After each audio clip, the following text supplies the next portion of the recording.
guys, figure I'd finish off this week with a topic that could be considered a little controversial, especially I'm sure some of you guys. And this is not meant to hate on this organization whatsoever, because I do think they're doing some great stuff for the sport. There are a few things that I fundamentally disagree with as far as their organization goes, and a few things about me personally which would prevent me from competing in their federation. So I'll just start off by going over some of the good stuff so everybody doesn't think that I'm just a hater of this organization and whatnot. So I guess as far as the USAPL IPF goes, I admire right now that they are probably one of the most well-organized federations as far as the sport goes.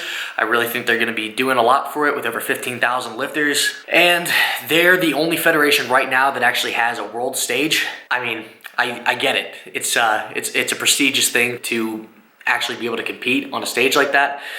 And on top of that, they are the only real federation right now that's actually making a legitimate push to get the sport into the Olympics, and I applaud them for that. But there are a few things that I do take some issue with. I'll start off with one thing personally, and this is just the reason, and I guess my own personal reason, why I can't see myself competing in it. One thing is just one of their rules as far as their bench press goes is head down on the back and feet down flat on the floor. I have trouble reaching the floor regularly, even with my toes down style that I normally do on a competition bench press. So regardless, even if I agreed fundamentally with every single thing that they did, I wouldn't be able to get a single one of my bench presses because my heels literally couldn't touch the floor from their competition bench. So that could be an issue. Next, really it comes down to a safety issue, I guess. And this wasn't really, I guess, apparent to me until this past year's USAPL Raw Nationals. And I was watching the live stream and I just saw a number of botched spots, I guess, especially on the squat and stuff. So it just got me thinking, for an organization that's as well off as they are right now, and especially I would consider them, they're probably the most elite powerlifting federation in the world right now, and they make a lot of money. And a lot of these smaller federations can afford equipment that are a little bit safer. Granted, USAPL and IPF force you to walk your squats out, which that's all well and good, and I get it.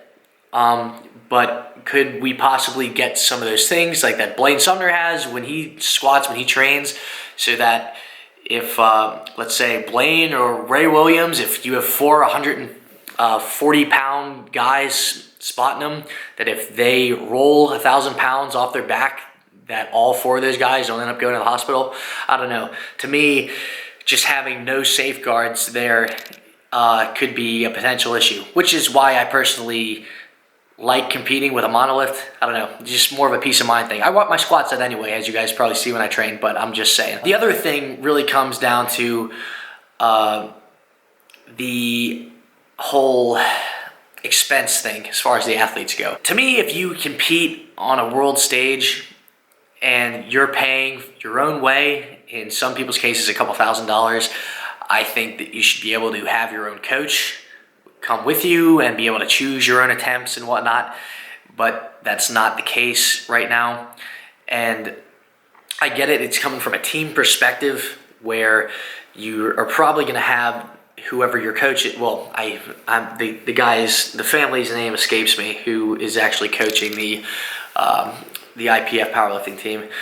But they're essentially choosing your attempts, and their main focus is to ensure the biggest total as a team for the United States. And I'm using the United States in particular for any of you guys who are watching from overseas. But they're going to generally be a little bit more conservative. So if you have, let's say, a little bit extra in the tank and you want to PR on the world stage, there's a good chance you're probably not going to get the opportunity to, which to me doesn't seem, I don't know, so fun.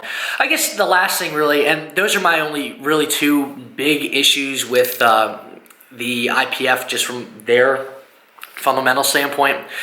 And I guess the next thing kind of is toward their them and USAPL lifters.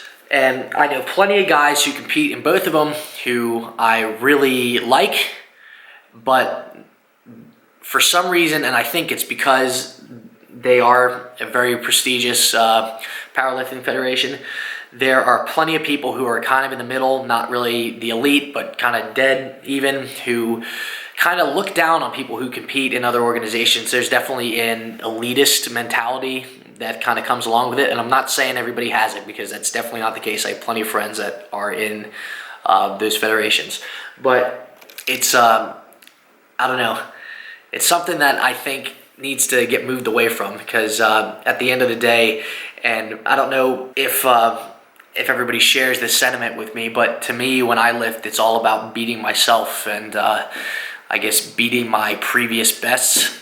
But to other people, I guess it's about they're a little bit more competitive in between each other, and I wonder if that's kind of a driving factor that goes into making people think like that.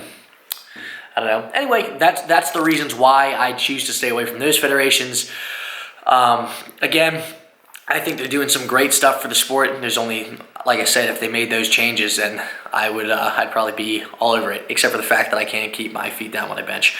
But yeah, anyway, that's all I got for you guys this week. I'll talk to you guys on Monday. In the meantime, like, share, and subscribe, and I'll talk to you guys next week.